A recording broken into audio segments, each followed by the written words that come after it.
Good evening, everyone. This is Lyrata Barrett for the Institute for Global Transformation, coming to you for the month of December. This particular lesson, we're working with the energies of divine intelligence or creativity, that aspect of the mother, matter, that which we are here to do on this particular planet, and what this particular planet is responsible for. This particular lesson, the divine law that we're dealing with is a planned activity of service, impulsed by love and carried out in love, results in the manifestation of some fragment of the divine plan for humanity. Very, very special law. I'll repeat it again.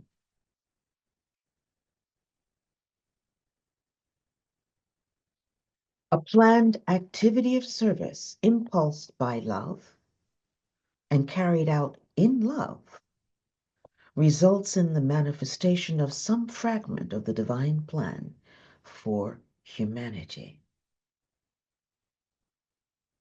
Let's start at the very beginning.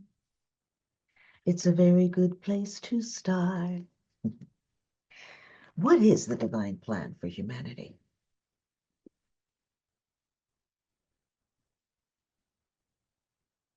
Depending on where one is on the path, the divine plan for humanity begins to augment itself, becomes even deeper than what one initially thought. The divine plan for humanity at this level is every man and woman becoming their perfected self. And on this particular planet, the symbol of that perfected self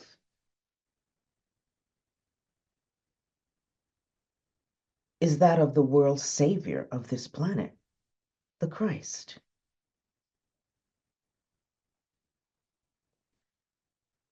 So every man and woman becoming a Christ is the divine plan for humanity. Now that may seem far-fetched, but when we turn it around a little bit, shift the aperture, what we get is every man and woman becoming their most perfected self. Okay? Can you imagine what the energy would be like if every man, woman, every being on the planet was vibrating at the level of their perfected self? Can you imagine the frequency, the thought forms that would be created? That which could be not only the thought forms, but also what it is we would seek to create as a group if every man and woman was vibrating at their highest capacity.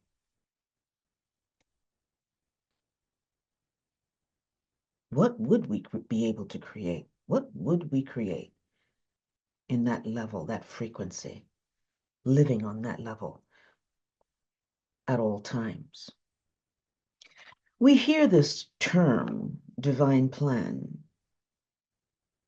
used often, especially within this wisdom group. But what is it exactly?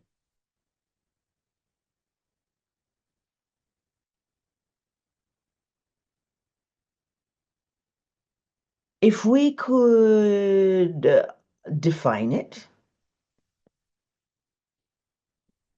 understand it, then we could work toward it in a more intelligent way. Yes. We could be about it and not only living it, but broadcasting it. How do you say it? Allowing that energy to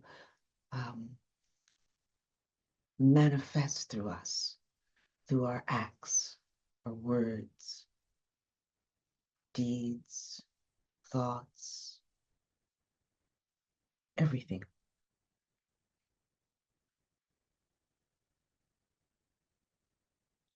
The divine plan for humanity is not some hermetically sealed thing that we cannot know. The divine plan for humanity is for us to know.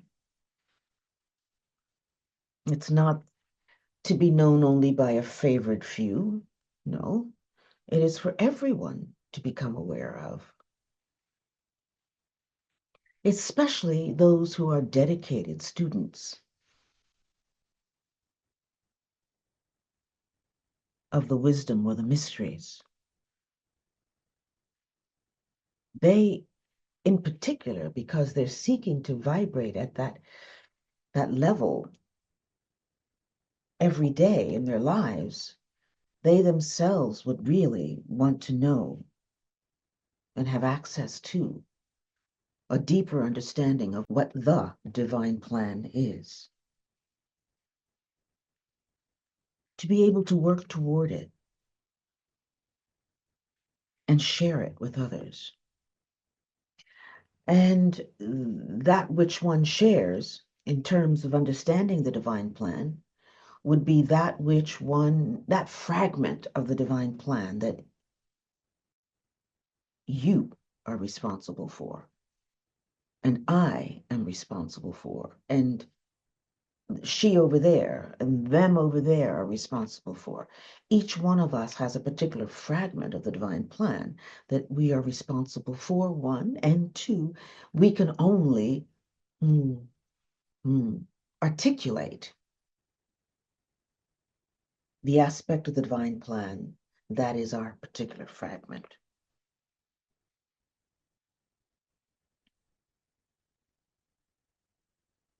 There is a way for us to understand, know our fragment of the divine plan.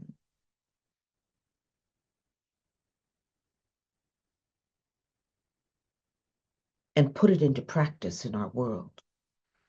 We do not need to read about it. We don't need to study it. We don't need to do really any of that. Because each and every one of us has the right to know the divine plan for humanity, and particularly ourselves. That way that we can gain access to this information is through meditation. Simple in theory, a little bit more difficult in practice. We'll talk about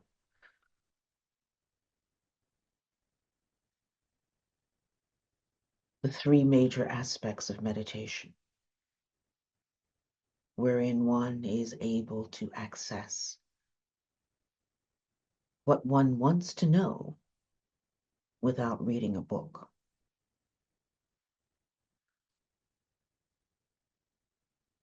This particular form of meditation, I said, has three major components to it.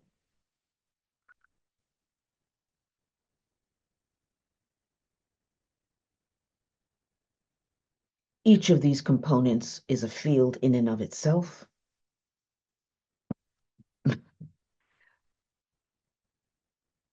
But then to put them all together creates it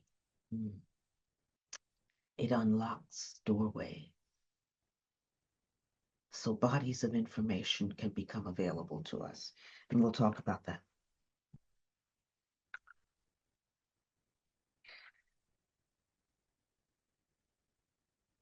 One would think it is unnecessary for us to say where we are in our world at this point in time. But this is a period of time where things that have been hidden from us are becoming clearer. That information which others have wanted to remain unknown and hidden is now just completely, the doorways are flying open and all of the information is coming out for everyone to see. Truths that have been hidden are now being revealed. That which has been hidden was hidden for many reasons. Number one, to separate us, to keep us divided, to keep us not knowing, to keep us ignorant, okay?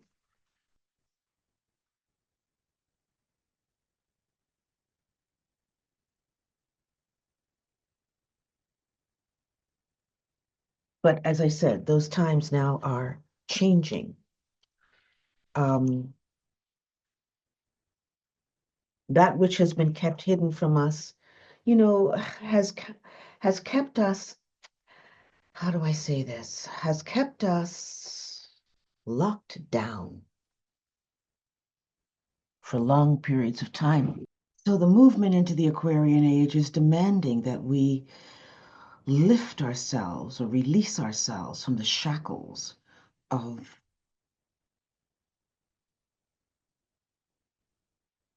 that have been placed around us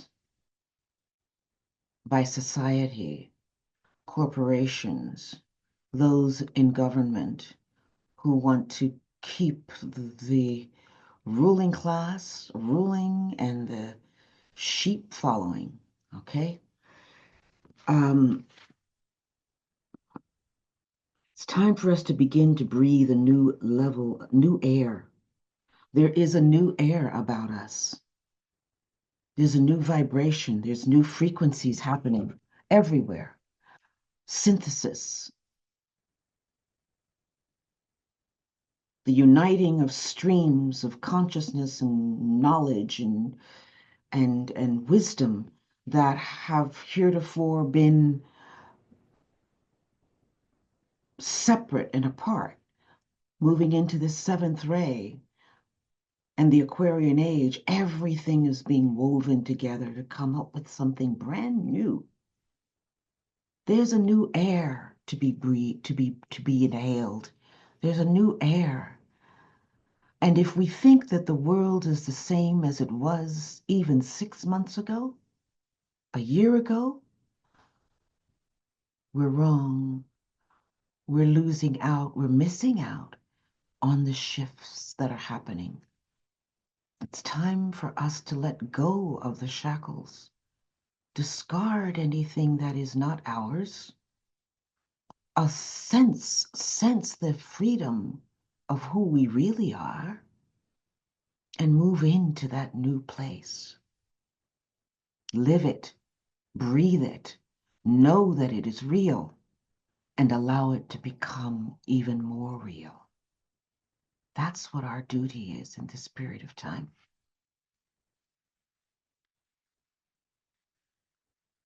It's time to let go of our idea of power over.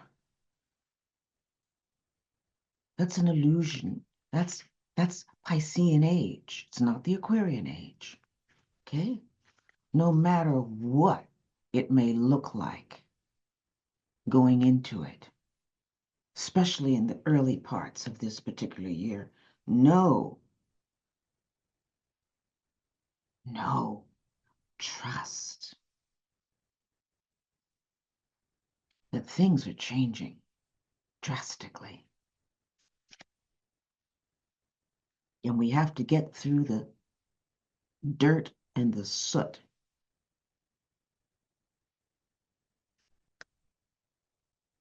and the chaos before we can completely move into this new age. Okay? It's all what we're seeing is all part of it. So those old ideas of somebody having power over, or those old ideas of feeling that people trying to make you feel as though you are beneath them, you are not on their level. All of that is old form bull. Okay?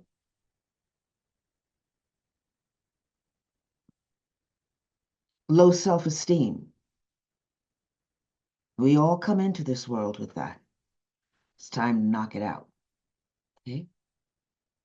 And begin to feel within the root of our being who we really are and what it is we're really packing and what it is we're able to do. Able, what it is we are, what it is we're queued up for. Okay, why are we here in this particular incarnation? Okay, what is it we are here for? And start to speak from that place. Or that you may not have a degree and therefore you're not worthy of all of that stuff out the window. Knock it out.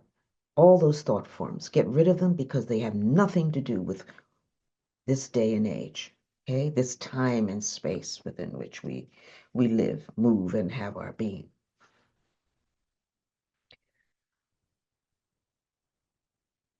I am no different than you.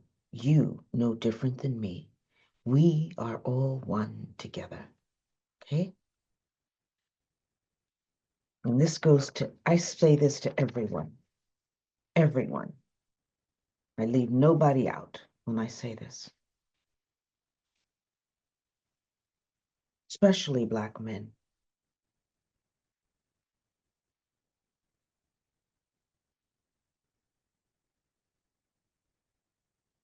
If we all realized the oneness that we are, that we are a pattern within the fabric of the divine, okay? And that we are a pattern within the fabric of humanity, which represents the divine because we are all gods in form.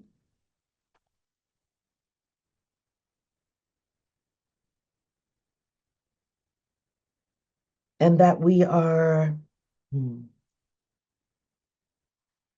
powerful as a group, okay? All of us are powerful as one group. Individuals, not necessarily, but together, when we come together with all those who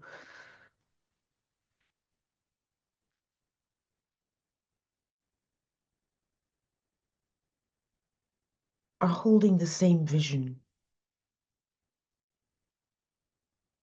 all those who sense a better world and know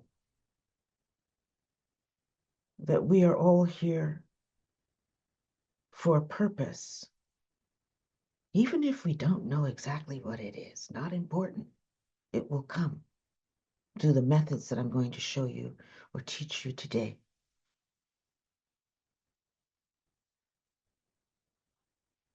We all want to do something. All of us strive to assist in some way. All of us have a vision for how we can help others, or help humanity at large. Some of us have a big picture of that. Some of us know.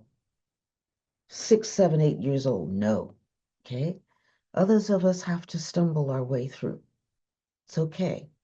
No difference. We all get there the same, one way or the other. We're getting there. Not at the same time, but we will get there.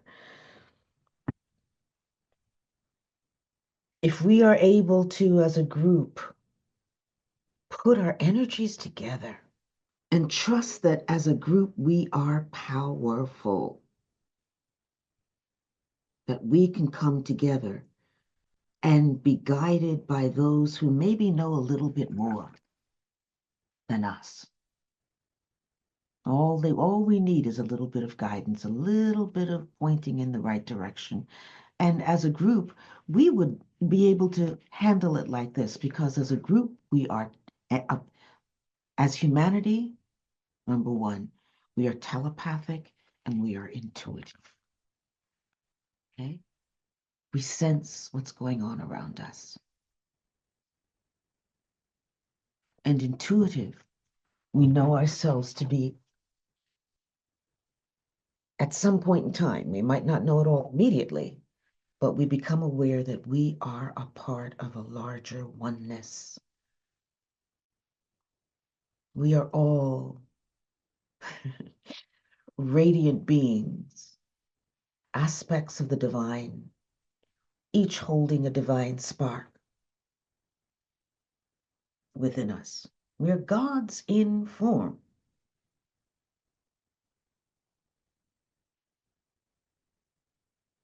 On a mission to find that out. And we're taking our maybe a little bit too much time in some ways to get to know that and to put it into practice, to live from that place, that knowing, and to be about how we can serve the greater whole. What is our fragment to be given to the greater whole, to help build and lift the whole? Okay? As I said, this particular seed thought or rule, divine law, for the third aspect, what we call divine intelligence or divine creativity, is a planned activity of service, impulsed by love and carried out in love, results in the manifestation of the divine plan or some fragment of the divine plan for humanity.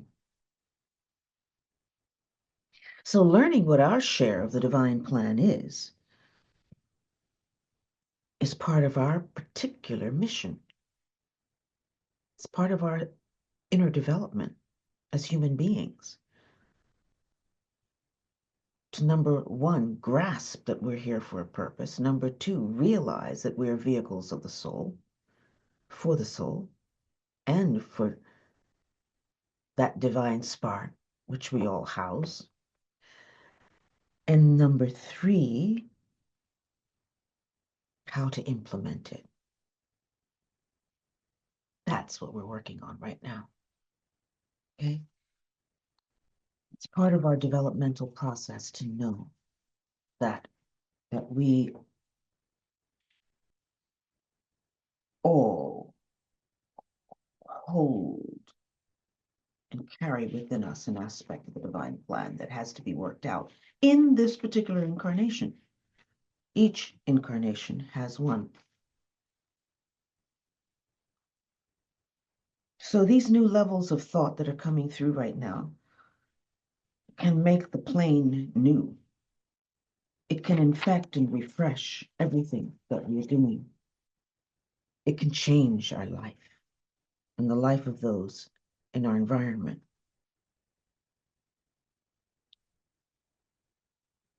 Taking on these new thought forms and vibrating from them can set our sights in new ways, not only on what we do daily,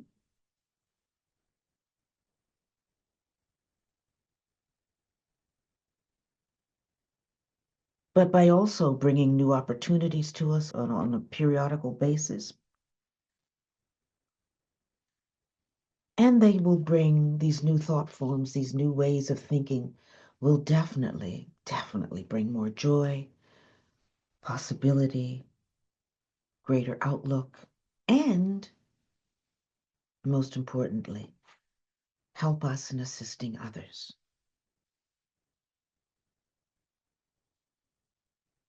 If we could vibrate all the time from these new concepts, these new ways of thinking,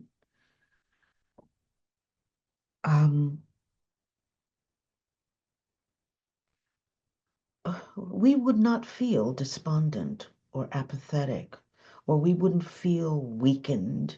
We wouldn't feel as though we have nothing to give. What do I have to give? we wouldn't feel rejected.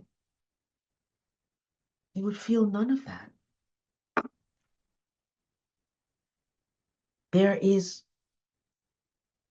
opportunity and possibilities all around us to lift ourselves out of that station that we find unbearable, unfulfilling, demeaning.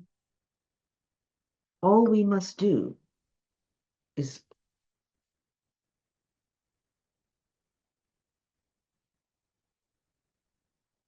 this woman, Susan Jeffries, I think her name is, she's a PhD, wrote a book called Feel the Fear and Do It Anywhere and Do It Anyway.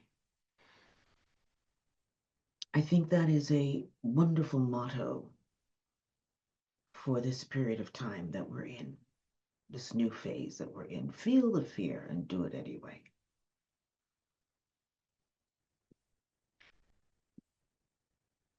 Jeffers, her name is Jeffers, Susan Jeffers. She has written a book, one of the best-selling books.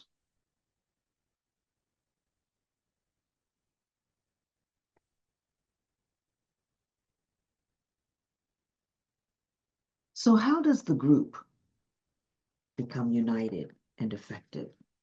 The group becomes united and effective,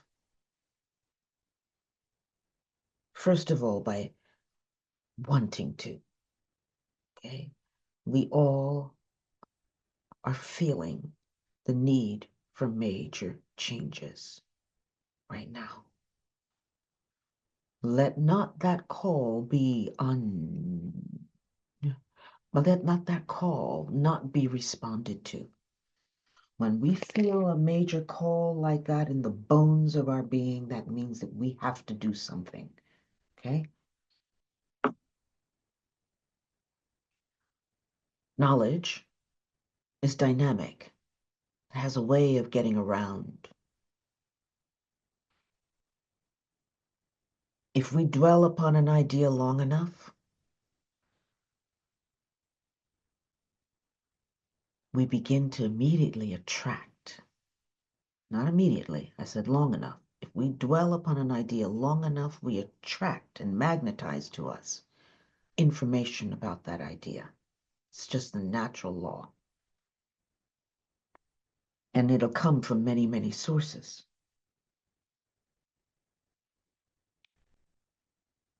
That is one of the powers, one of our soul powers. The soul magnetizes to itself what it needs.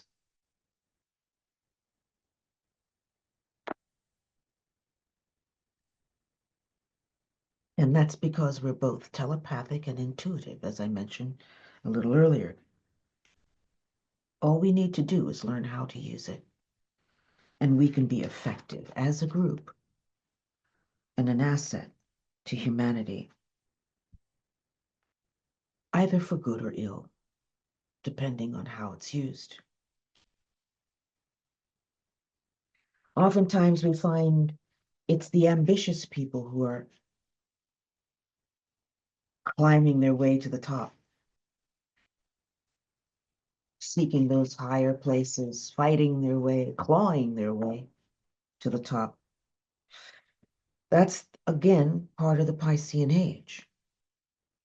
That's being swept out. The kind of people we need in power today are those who do not seek power for themselves. Think about that. And here's a quotation about that. Position and power must be free from ambition and desire. Think about that. Position and power must be free from ambition and desire. That's where we're going. We've had too long a period of people fighting, killing, pillaging, all to get to some kind of top of something, to get the most, to get all the artifacts from one country, steal them, never return them, never think they have to return them or pay for them. Okay? It's ongoing, okay? Fighting their way to the top to be part of the so-called 1%, where they all spend time being happy about not giving back, except for a few.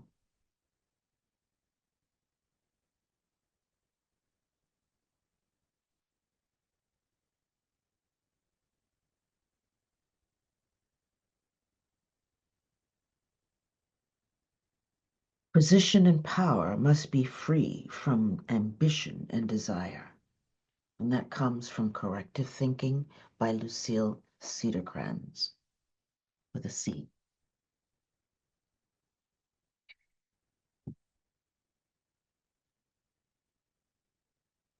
Ah.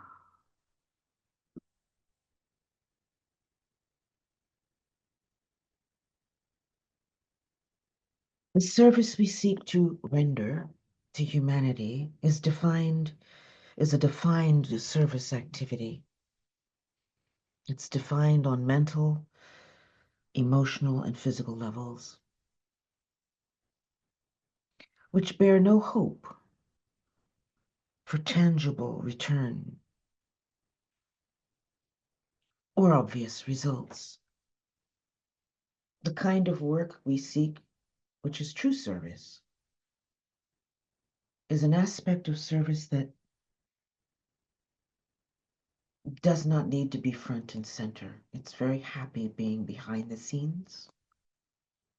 Totally different kind of energy. Working doggedly, working doesn't have to be working doggedly, but working to the benefit of all those, but without need for fanfare. Oh, I did it. Oh, that was me. That was my idea.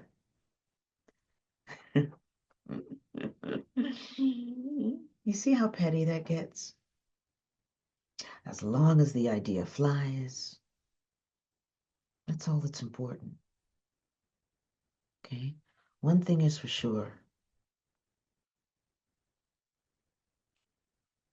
At some point in time, if recognition is necessary and the energy is pure, recognition will come back to where it started. If there's murkiness around it, if there's selfishness around it, if there's it was my idea, why didn't I get the all of that undercurrent stuff going on, it'll be blocked. But if its energy is pure and all one seeks is that it gets to be utilized, the idea gets to be utilized and incorporated in a way that it serves others, that is joy in and of itself. Maybe this one goes unrecognized in terms of it being your idea, but down the road, guess what? More ideas will come. It should not be important necessarily that one gets a brownie points. That's tainted energy.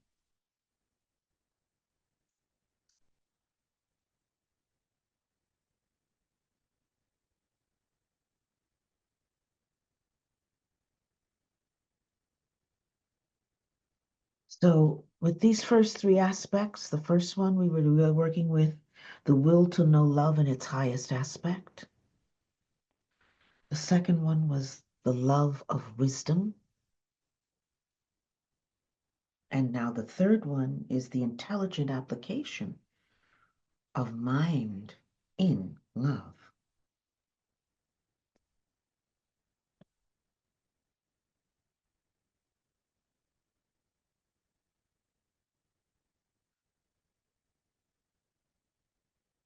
Mhm.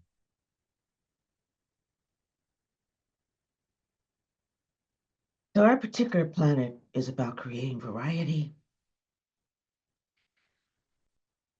via love. The many, it's about the many that is the one that runs through the many. And we forget that we are the one.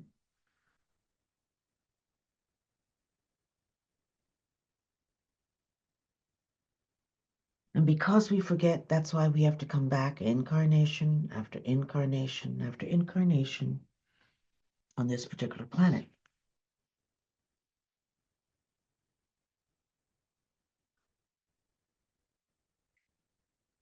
Mind of the one brought this planet into being.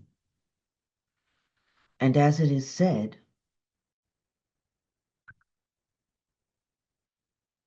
that mind that we are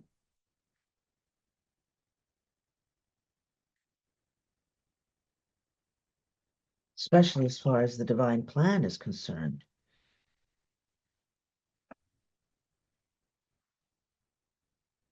the divine plan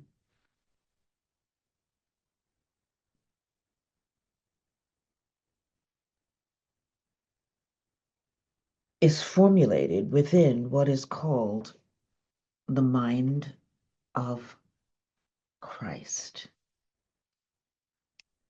Now, I hesitate when I say that because I know many of us, depending on where we are as far as religion is concerned, may have issues with that terminology, the mind of Christ. Okay? But we started out this whole lesson talking about becoming Christed or the perfected human being. Every man a Christ is part of the divine plan. We also mentioned that Christ is known as the world savior.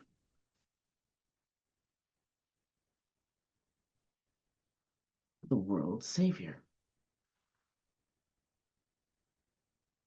The Christ is known as the world savior. So, suffice it to say, because this is a mystery in and of itself, that the Christ, the energy of the Christ, and remember, we're not talking about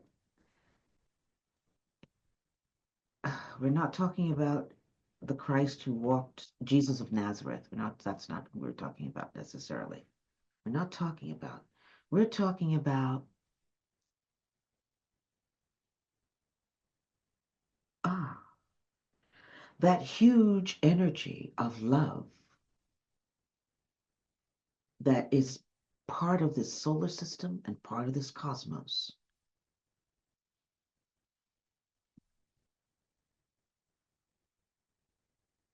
That is everywhere present.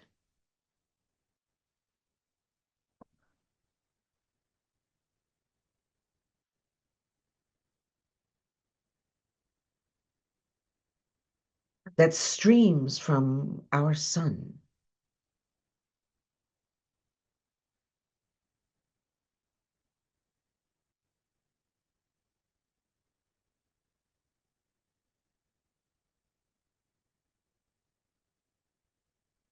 And enters the constitution of man, what's called the constitution of man, on the Buddhic plane. That plane which is above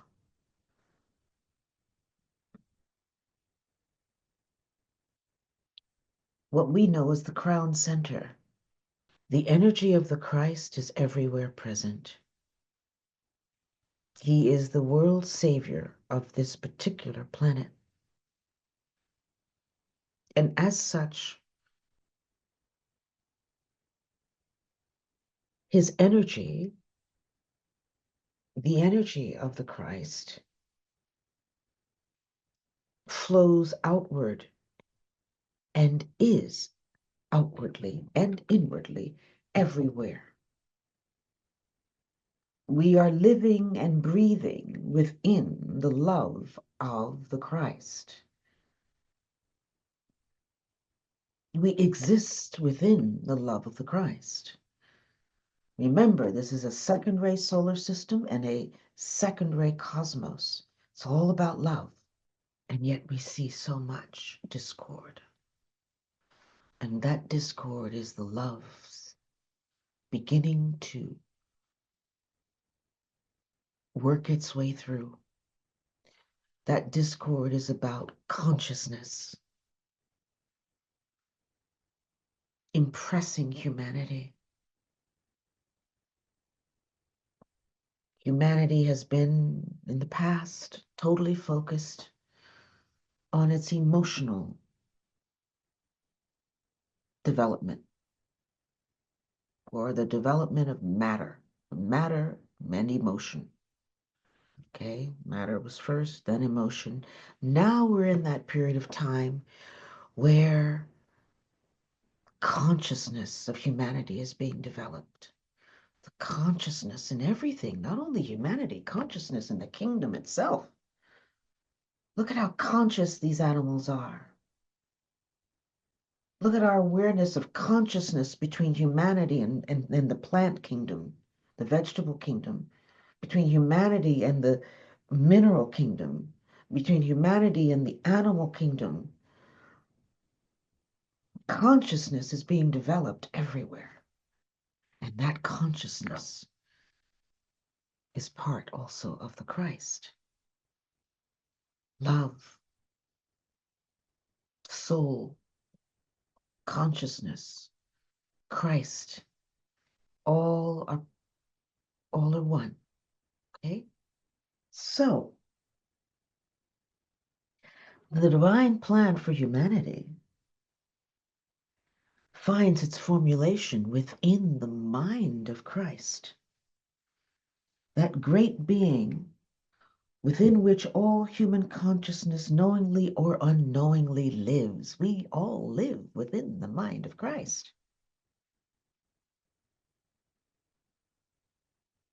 Here in the realm of pure creativity, upon this planet, the plan of evolving human consciousness is formulated and held in focus for those who can, through a dedicated life,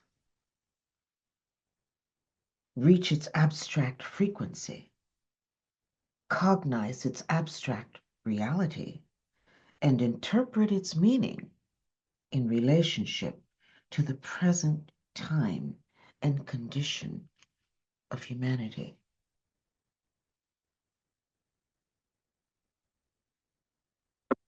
So the divine plan exists not only in the being, or the office, the energy of Christ, but it's also an evolutionary goal toward which all of us are moving.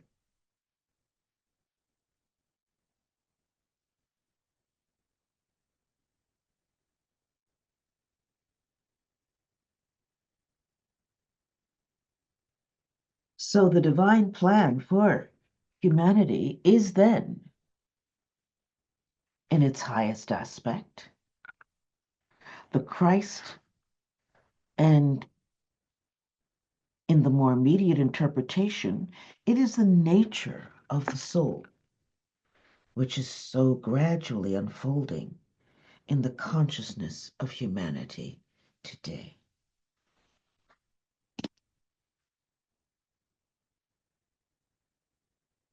So, in order to be able to know this divine plan for humanity, three aspects of meditation must be understood. One, be able to be practiced. Two, individually, each one, and then at the same time, at some point in time, the ability to unite all three components of meditation into what we call meditation itself.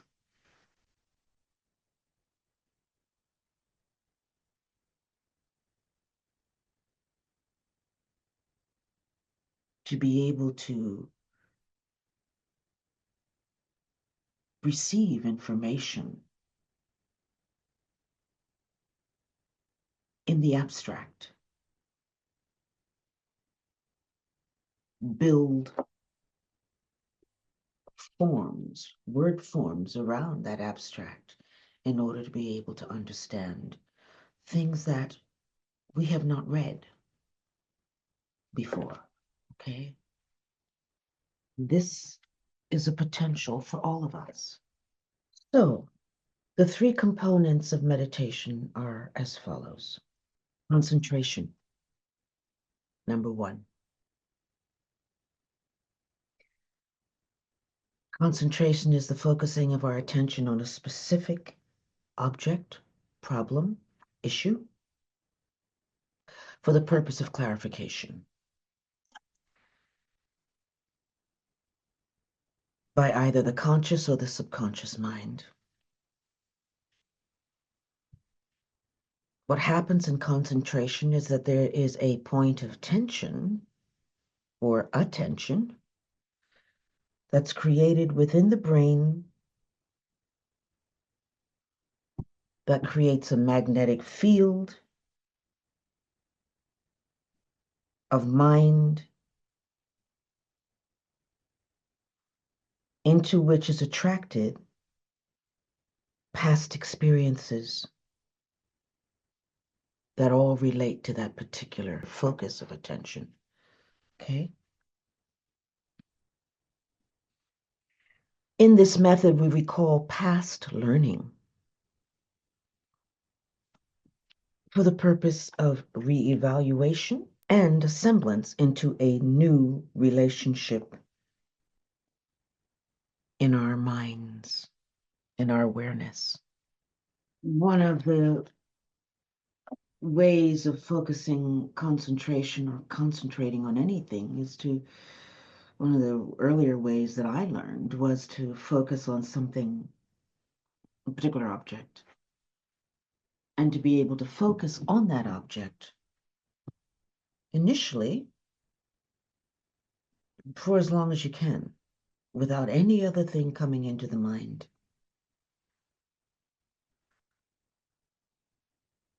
Usually our minds are so untrained.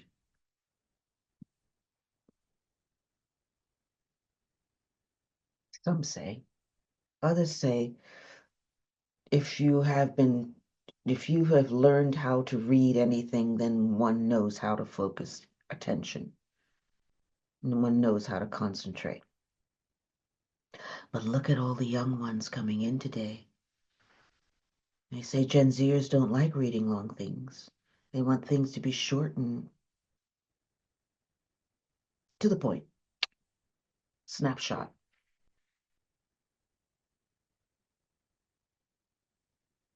One of the initial ways that I was trained was to imagine an apple or look at an apple. Look at the apple in detail. Have an apple in front of you, look at it in detail. Look at its color, its size, its shape, its texture.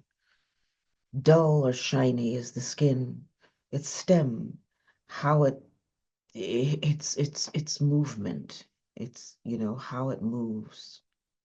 Look at all of that, take it all in, then close your eyes and try to imagine it in that same level of detail.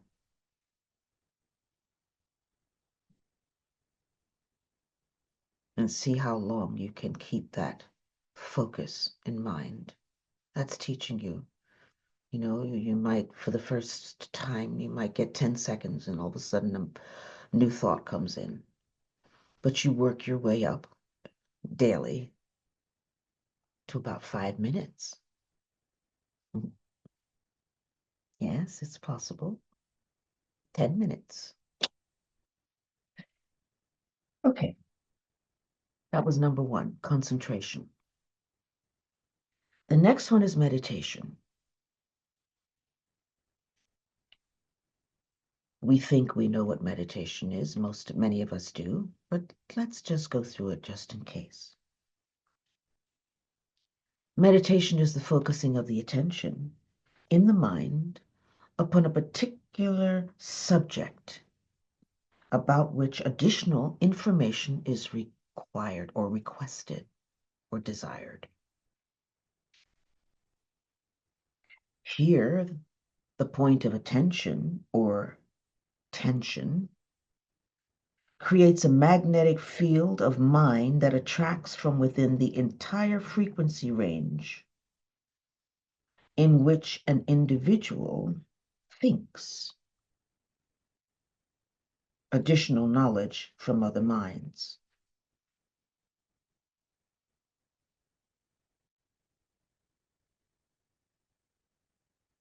So it's not only picking up information from your mind, meditation, but it's also picking up collectively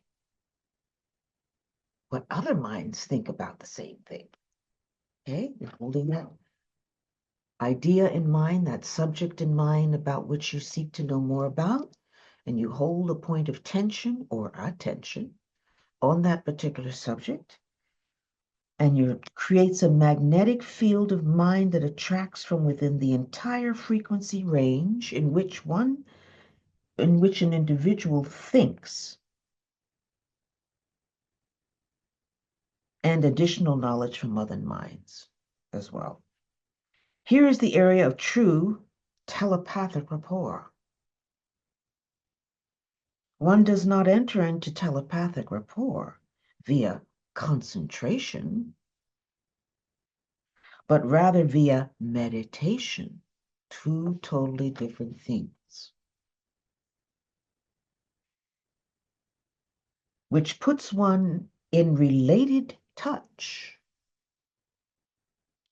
within our mental frequency range with minds which are in harmony with one's own. So, you want to understand something.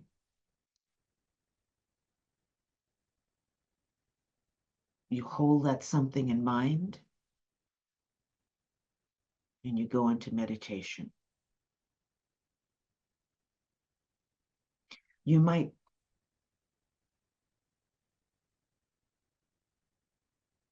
announce that something that you're going into meditation about, like we use with seed thoughts.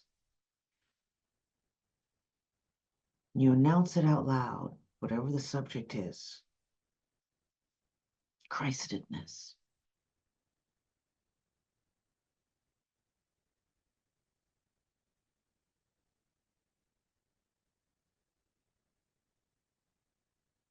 And you listen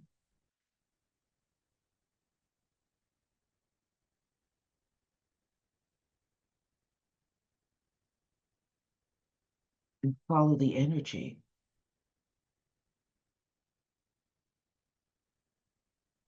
of that which is being sought.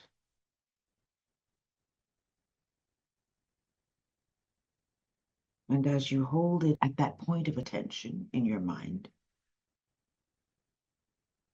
everything and anything that you know about Christedness, whether you think you know it or not, will come to you. Whether it'll create other branches, little byways that all of a sudden Christedness and something else comes up. The cross, church, Jesus, Nazareth, Mary, Joseph, Palestine. Different things will come up. But if you stay on the pathway of that which you initially are seeking, Christedness, even though you might see these other branches, don't go off into the other branches. Stay on that particular focus, and it will begin to lead you not only to everything that might come into your mind, but collectively into other aspects of things that are known throughout the world. And if you keep on the focus of Christedness, then pretty soon, information that maybe has not even hit this world yet will also come. That's how magical this thing called meditation is.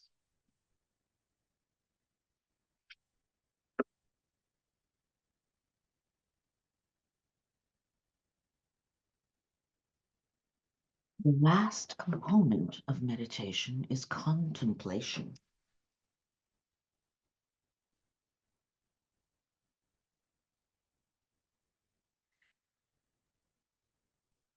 Contemplation is the communion with and the formulation of that which is abstract or that which overshadows into a concrete relationship with human events in time and space.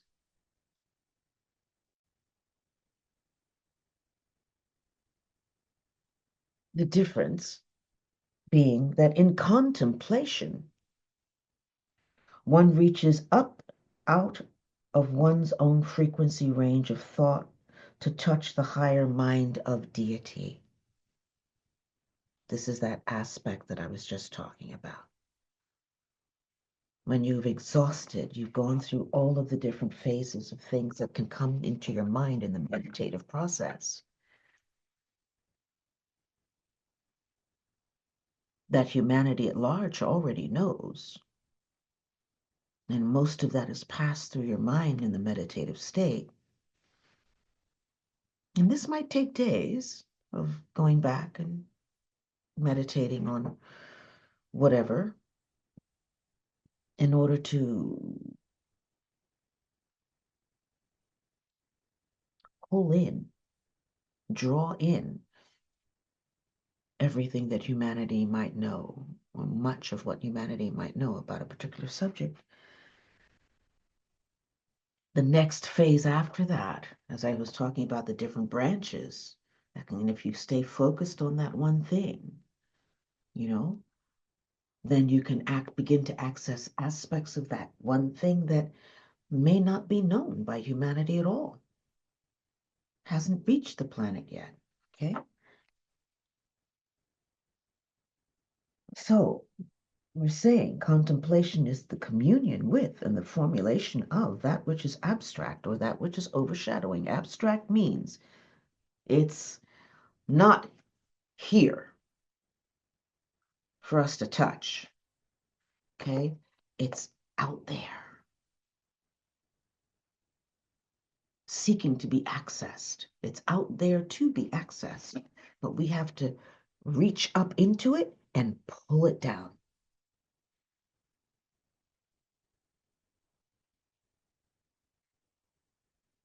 So it's in the abstract, in the overshadowing, seeking to bring that into a concrete relationship with human events in time and space, bringing it into this realm. In contemplation, one reaches up out of one's own frequency range of thought to touch the higher mind of deity itself.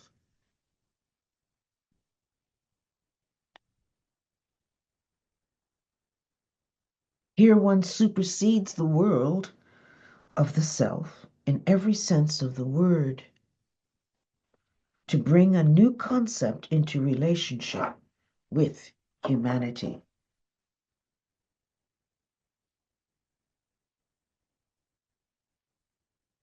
All three of these techniques are known as meditation. People think concentration is meditation. People think meditation, there's all kinds of things. But this, which I have gone over, is the true aspect of meditation. And people think contemplation is meditation. They're all aspects of meditation, but when you put them together, when you know all three, and you're able to put them together into one component, one meditation, you do all three of these things. Boom, boom, boom.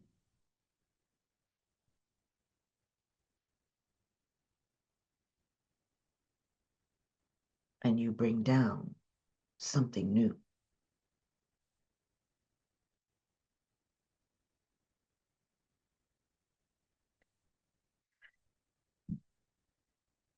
All three of these techniques can be called meditation only when they are used together in a related sequence. or in a synchronous movement as an act of service to the one life. Why as an act of service? Because we are accessing the abstract mind and bringing information down that's really not available.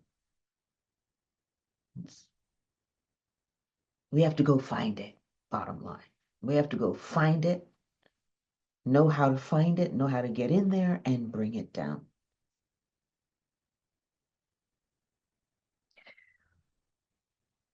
They're only usable together, first and foremost, if one can first concentrate. One must learn to concentrate before one can truly meditate. And one must learn to meditate before one can truly contemplate. Okay?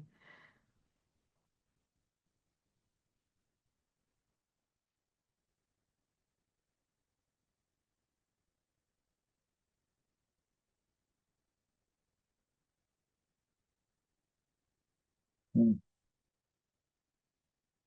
So, the rest of the lesson gets into what we call karmic opportunities.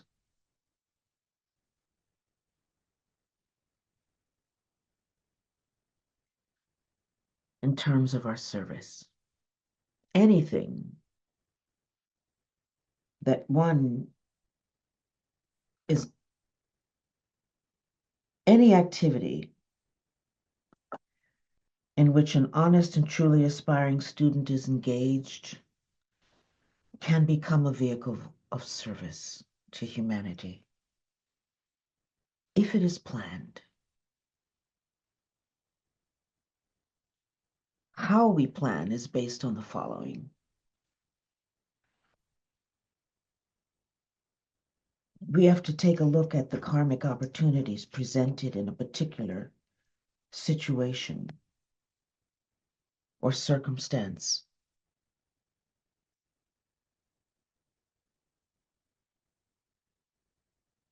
Probably a very good example of this will be that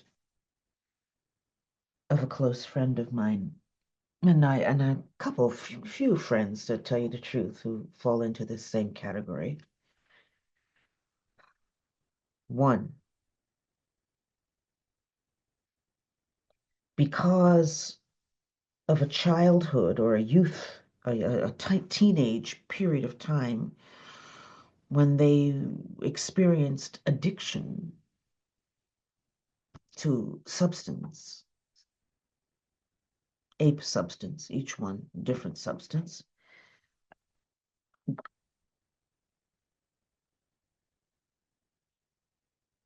They had a choice. They could either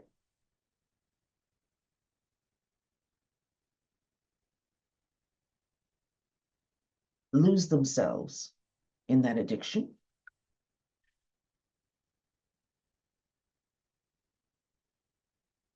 and go the way that many who are addicted go, which means that it's a ticket out of here earlier than planned, usually. Or they could right the ship. And I have several friends who righted the ship being their life. They righted the ship, and they were able, as a result of that, to get beyond the addiction, let the addiction go, and now each one of them stand in the world, turning around and reaching their hand out to others who are in that same place as they were many years ago, and guiding them through to leave their addictions behind and to become strong in who they really are, and to never turn back except to help others. That is an aspect of looking at your karmic situation, looking for karmic opportunity in a particular service that you can render to humanity.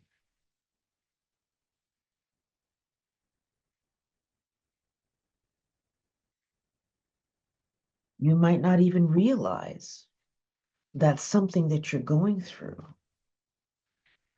I know women who have gone through this too, we just saw a group of women who went through this, who at a very early age were abused. And now they stand before the world, able to talk about it clear-headedly and create programs for women who are also abused to strengthen them, to pull them out of the quagmire so that they know who they are and that they're not weakened as a result of it. They become stronger.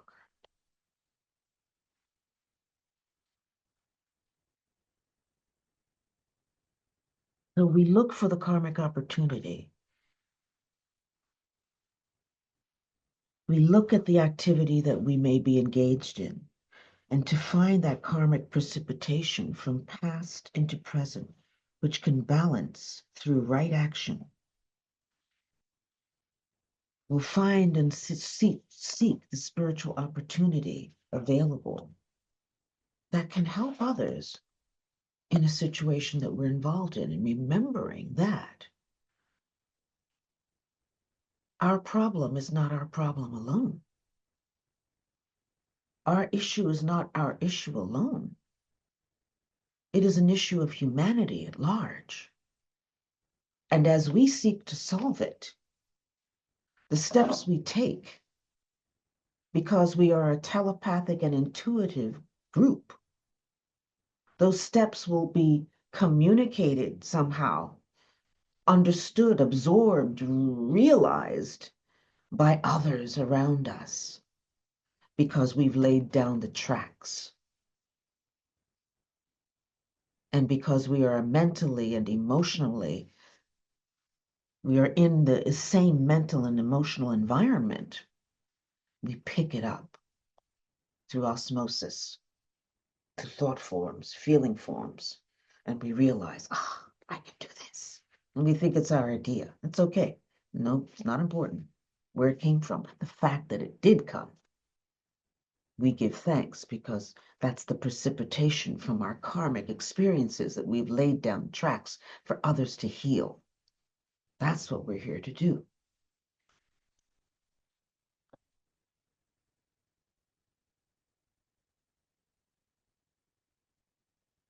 One can passively accept their karma,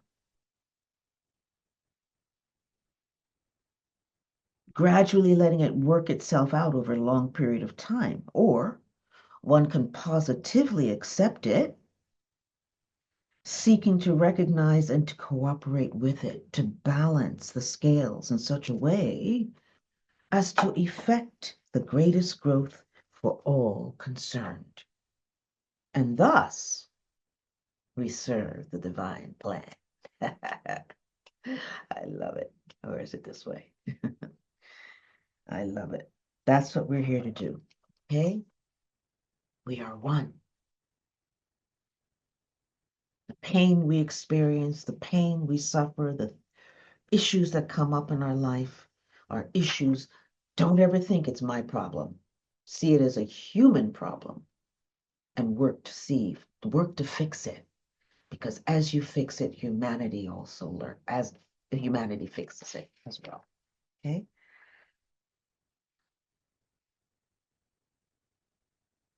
Okay.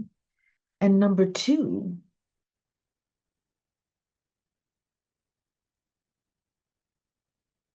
in terms of planning our service activity,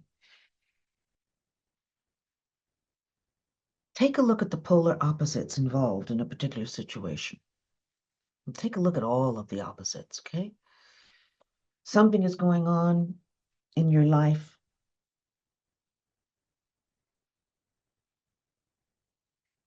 take a moment to look for the principle that's involved, okay? Perfect example of this is, say you are working to live a life that is whole, just, about equality, compassion, integrity, and you're a car salesman, and they want you to lie and cheat in order to sell that car at all costs. Make the deal.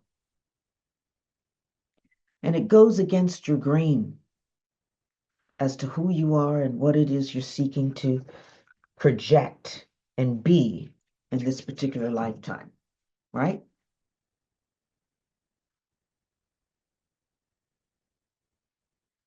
That's an issue. That's an issue where you have to stop for a moment and observe the polar opposites.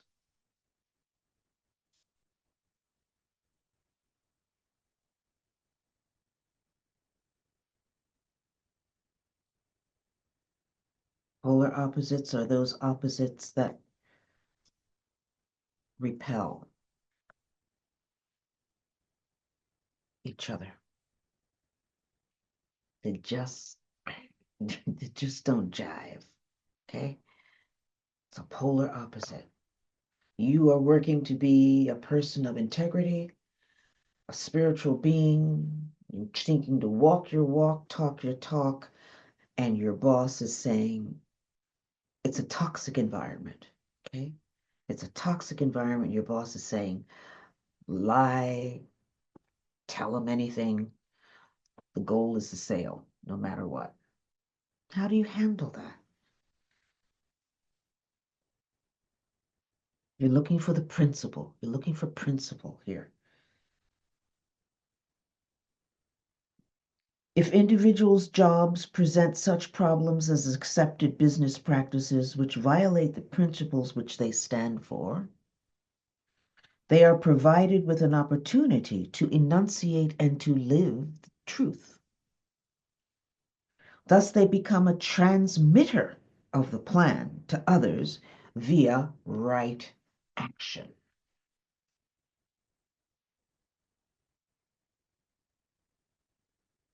So it's an opportunity. Take a look at it, see the polar opposites, and see how you can navigate that, holding on to your integrity, holding on to your purpose, your mission, your vision. You may speak to the people involved. You may,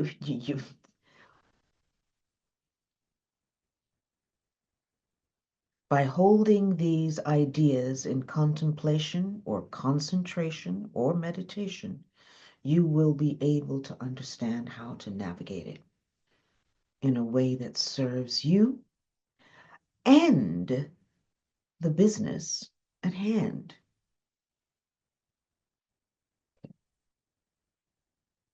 And number 3,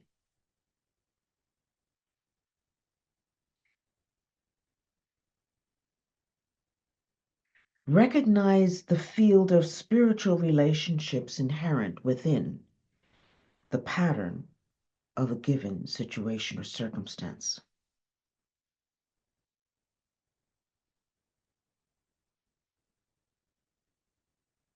Recognize the field of spiritual relationships inherent within the pattern of a given situation or circumstance.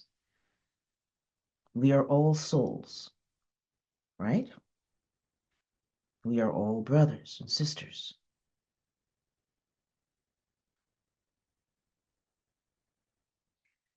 Activities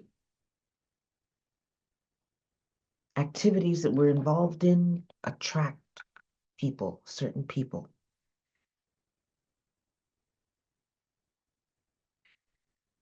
Those relationships that are attracted to a particular activity that we may be involved with are all divine relationships. We're all one. We're all one. Understand that. Every relationship, regardless of the outer form it takes in the world of affairs, is a divine one. We are thus, then, constantly and consistently presented with the opportunity to manifest the divine plan for humanity via the exchange of loving kindness between us.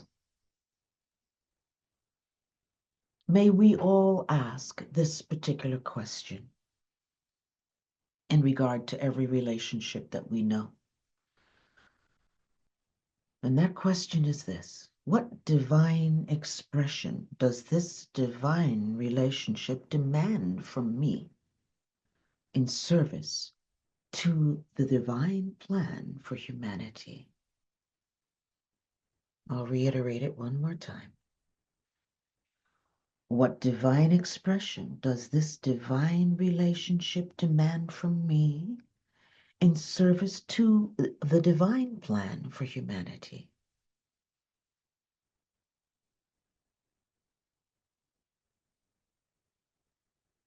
With this information that you've been listening to on this evening, in this day, you can, with this information, create a planned service activity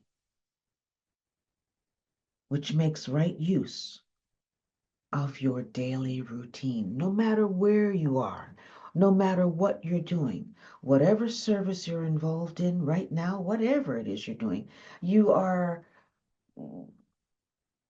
tending to things in a store. You're a cashier. You're a banker. You're a financial planner. Whatever it is, in every slot that we find ourselves, there is a way for us to utilize that with consciousness to serve humanity, serve others. That's our responsibility. We don't try to run away from it immediately, because if we find ourselves in that particular arena, it's because we need to learn something. So instead of being disgusted with it or wanting to change it, make it right from a place of honor, principle, integrity, and do the best that you possibly can with it for all those who are attracted and work or come to be serviced in that environment.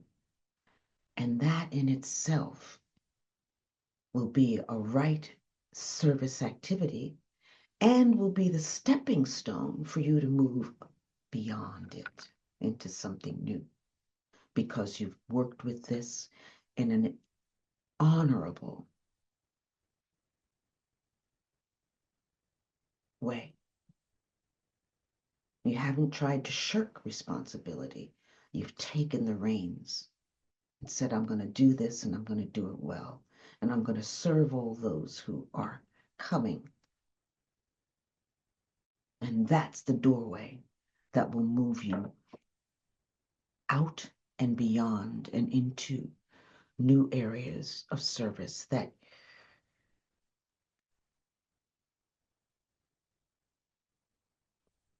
your soul will attract, because you handled it well on a persona level. Okay? So let's try this little meditation before we finish. This meditation is called Aligning with the Divine Plan. Prepare for meditation.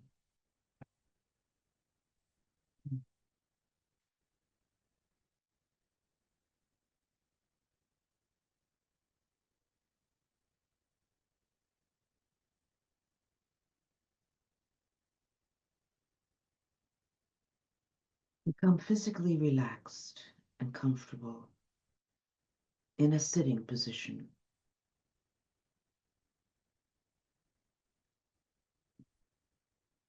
Become emotionally calm and serene.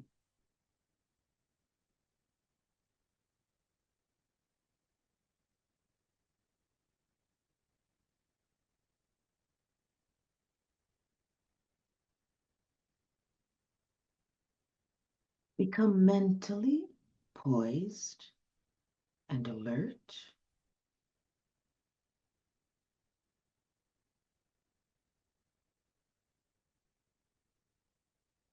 And focus the consciousness in the ajna center, 3 to 6 inches beyond the forehead, between the brow.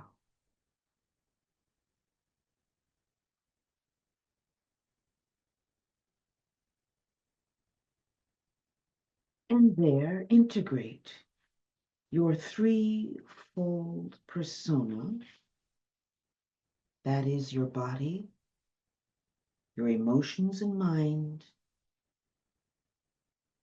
into a single unit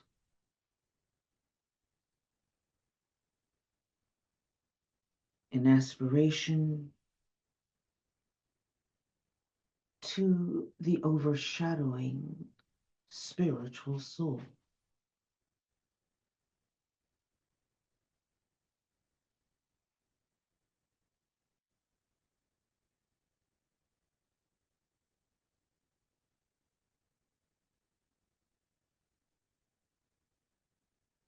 Move back slowly along a line of golden light between the ajna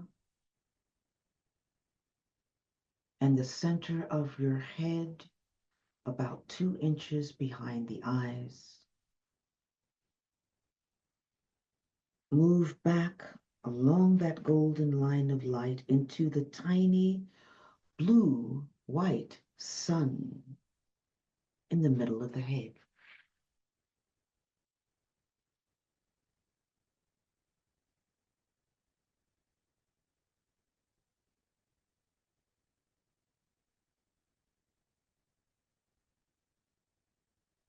Integrate there the threefold soul,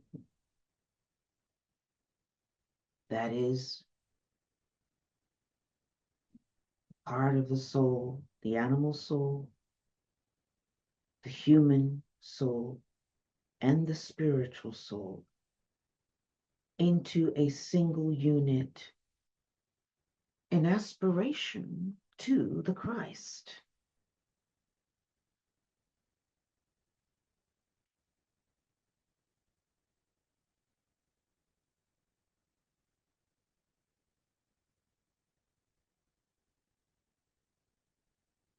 As the integrated soul in the center of the head, recognize that you have a relationship with the divine plan.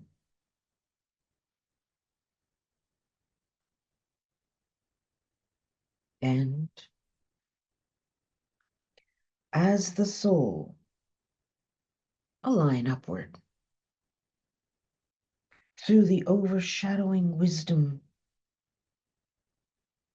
with the mind of Christ.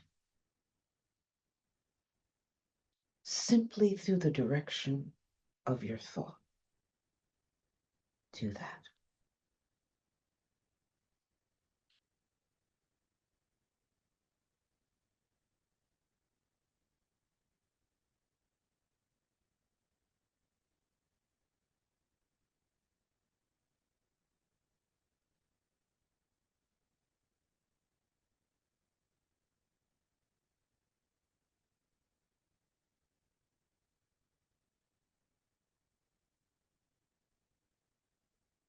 As the soul aligned with the mind of Christ, invoke the divine plan downward into your mental instrument by audibly sounding the seed thought, I stand receptive to the divine plan as it is made known to me by the soul.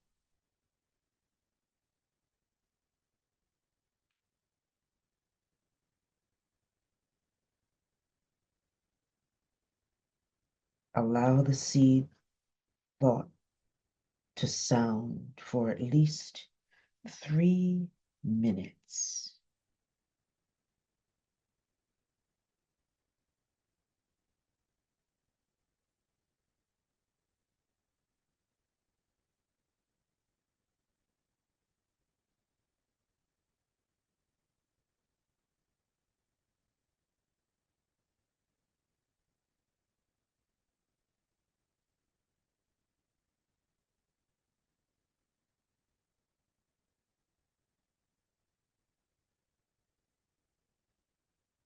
Listen to the silent sound of that particular seed thought.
Let us together sound the Om. Om.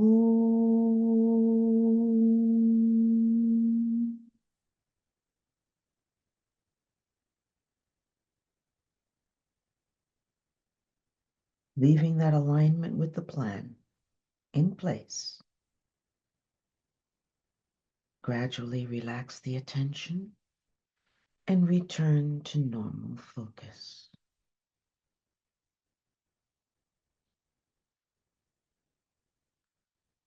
I will leave all of you with that particular meditation and the seed thought from that meditation.